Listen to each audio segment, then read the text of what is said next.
आत्मीय भाइयों और बहनों प्रणाम।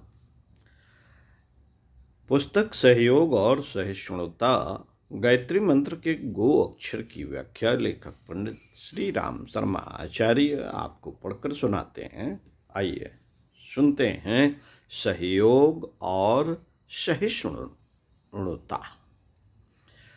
गायत्री मंत्र का 10वां अक्षर गो अपने आसपास वालों को सहयोग करने और सहिष्णु बनने की शिक्षा देता है।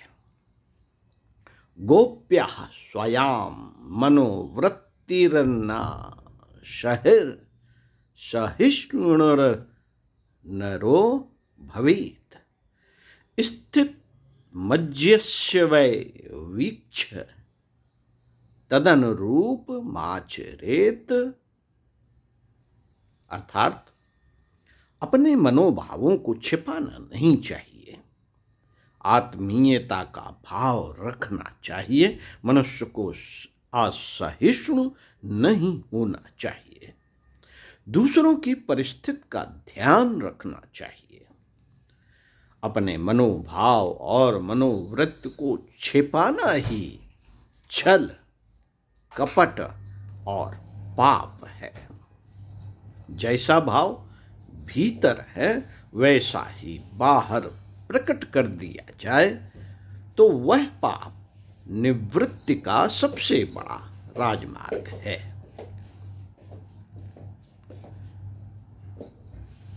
स्पष्ट और खरी कहने वाले पेट में जैसा है वैसा ही मुंह से कह देने वाले लोग चाहे किसी को कितने ही बुरे लगे, पर वे ईश्वर और आत्मा के आगे अपराधी नहीं ठहरते। जो आत्मा पर असत्य का आवरण चढ़ाते हैं वे एक प्रकार के आत्म हत्यारे हैं। कोई व्यक्ति यदि अधिक रहस्यवादी हो, अधिक अपराधी कार्य करता हो, तो भी उसके अपने कुछ ऐसे विश्वासी मित्र अवश्य होने चाहिए जिनके आगे अपने रहस्य प्रकट करके मन को हल्का कर लिया करें और उनकी सलाह से अपनी बुराइयों का निवारण कर सकें। प्रत्येक मनुष्य का दृष्टिकोण, विचार, अनुभव, अभ्यास, ज्ञान, स्वार्थ, रुचि एवं संस्कार अलग अलग होते हैं। इसलिए सबका सोचना एक प्रकार से नहीं हो सकता। इस तथ्य को समझते हुए हर व्यक्ति को दूसरों के प्रति सहिष्णु एवं उदार होना चाहिए। अपने से किसी भी अंश में मतभेद रखने वाले को मूर्ख, अज्ञानी, दुराग्रही, दुष्ट या विरोधी मान लेना उचित नहीं। ऐसी असहिष्णुता ही बहुधा झगड़ों की जड़ होती है। एक दूसरे के दृष्टिकोण के अंतर को समझते हुए यथासंभव समझौते का मार्ग निकालना चाहिए। फिर जो मतभेद रह जाएं, उन्हें पीछे धीरे धीरे सुलझाते रहने के लिए छोड़ देना चाहिए। साथियों, संसार में सभी प्रकार के मनुष्य हैं। मूर्ख विद्वान, रोगी स्वस्थ, पापी पुण्यात्मा, कायर वीर, कटुवादी नम्र, चोर ईमानदार, निंदनीय आदरास्पद, स्वधर्मी विधर्मी, दयापात्र दंडनीय, शुष्क सरस, भोगी त्यागी आदि परस्पर विरोधी स्थितियों के मनुष्य भरे पड़े हैं। उनकी स्थिति को देखकर तदनुसार उनसे भाषण, व्यवहार एवं सहयोग करें। उनकी स्थिति के आधार पर ही उनके साथ अपना संबंध स्थापित करें। कपट और असहिष्णुता यह दो बड़े पातक हैं। कपट और असहिष्णुता,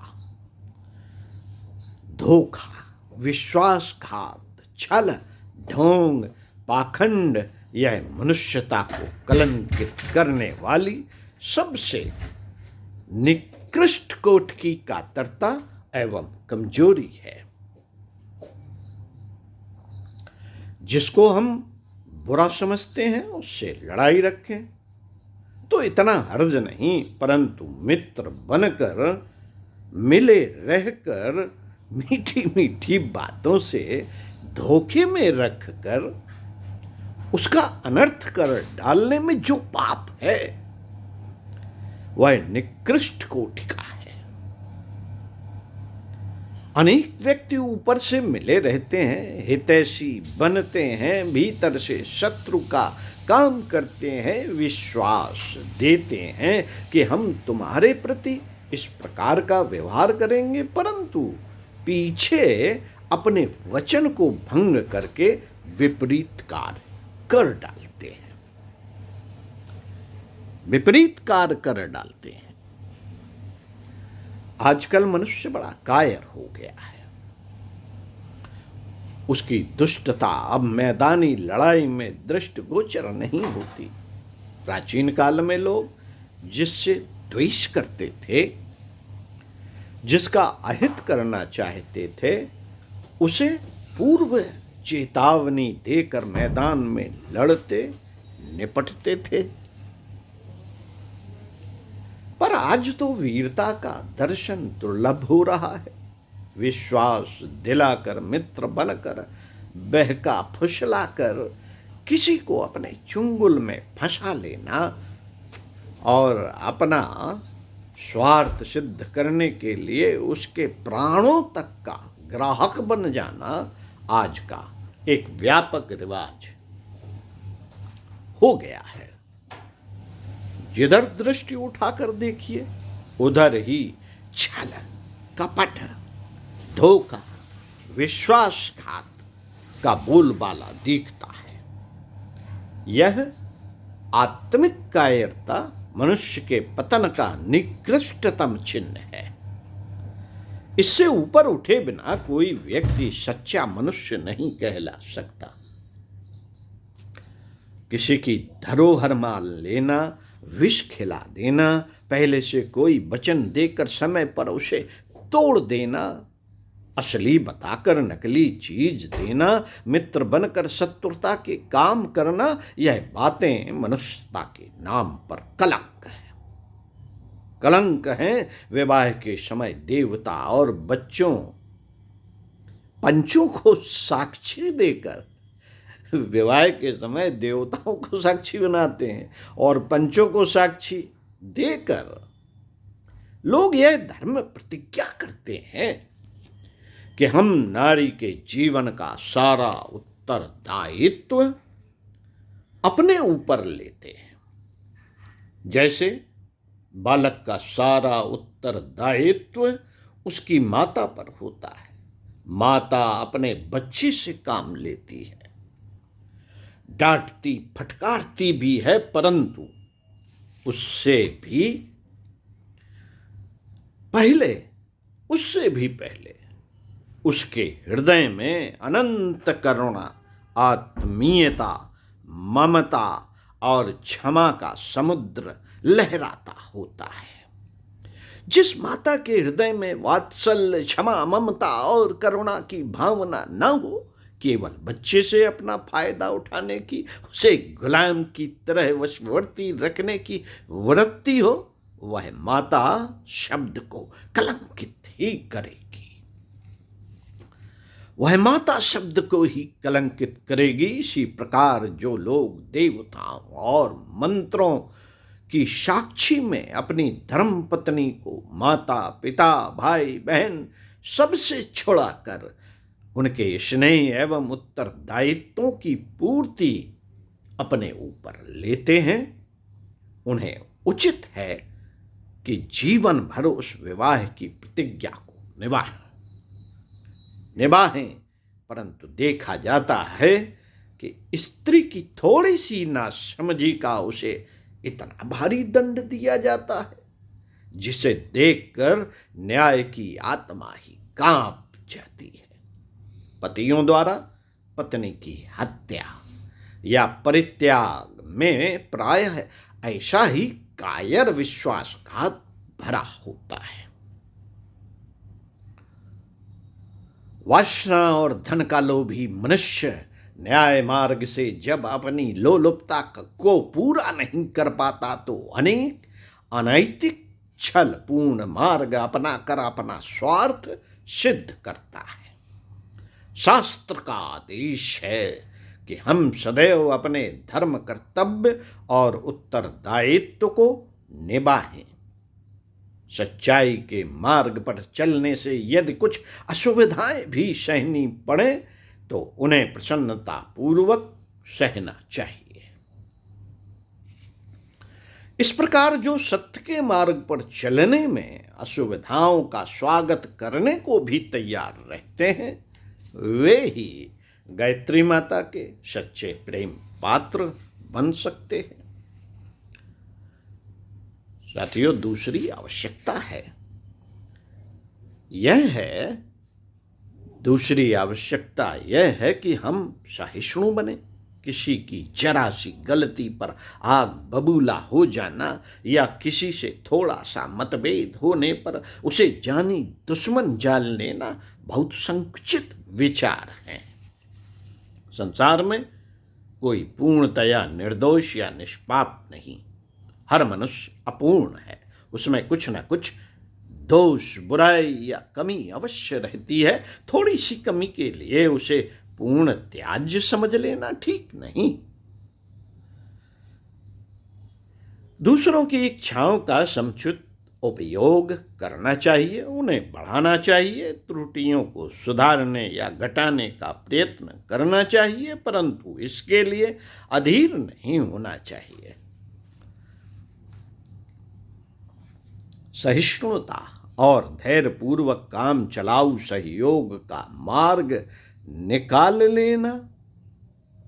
लेना चाहिए और आतताई रीत से नहीं वरन मधुर, सुव्यवस्थित एवं न्यायोचित मार्ग से प्रतिकूलता को अनुकूल बनाने का प्रयत्न करना चाहिए। यह आवश्यक नहीं कि हमारे सभी विचार ठीक ही हों। हमारी मान्यताएं, धारणाएं एवं आकांक्षा हमारे लिए ठीक हो सकती हैं, पर यह आवश्यक नहीं कि दूसरों को भी उन्हें मानने के लिए बाध्य किया जाए।